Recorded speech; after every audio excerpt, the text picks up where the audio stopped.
C'est donc Stéphane Rothenberg qui nous accompagne cet après-midi pour fêter le retour ce soir sur M6 d'une émission d'aventure culte, on peut le dire, Pékin Express. J'avais tenté d'y inscrire Eva en 2016.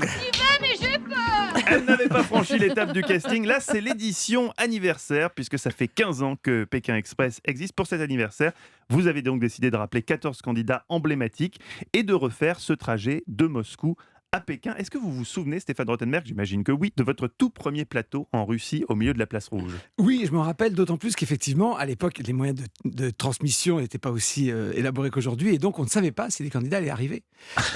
Tout simplement, tout vivant. simplement. Mais oui, parce qu'on n'avait jamais fait le jeu, il n'y avait qu'un pays qui l'avait fait, enfin deux, Ouais. et donc on les avait lâchés à la frontière avec l'Estonie et la Russie, à Pskov, et 3 jours sans nouvelles, vraiment sans nouvelles. On avait vaguement une fenêtre de tir, on avait posté des assistants avec des talkie-walkie pour me prévenir de leur arrivée, et entre les premiers et les derniers, on a attendu que 5 heures, mais ils sont tous venus les uns après les autres, c'était fascinant, et voilà, ça a démarré, et le premier caméraman que j'ai vu, que je connaissais bien, avec qui j'avais fait plein d'émissions, a posé sa caméra après le dernier plateau, m'a regardé, m'a dit: Stéphane, ce que je viens de vivre pendant 3 jours est exceptionnel. Et je me suis dit, oh, pour qu'un vétéran du Ouais, il dit métier ça. après me dise ça, je dis, on tient peut-être quelque chose. Mais vraiment, au départ, on ne sait même pas s'ils vont y arriver.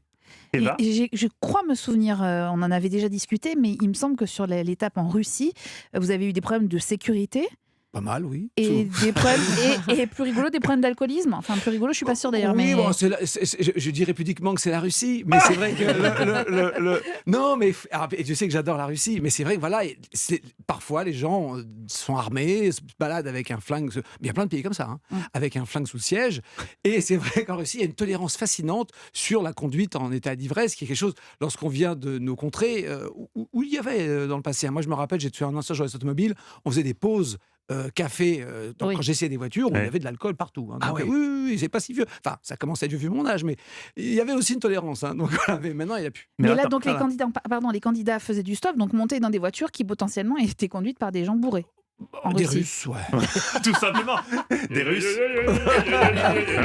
On passe la deuxième tranquille, la troisième, un petit coup de vodka. Ouais, non, mais c'est bizarre, je sais bien que ça fait choquer, mais il y a une forme de culture, mais alors, il fallait sélectionner.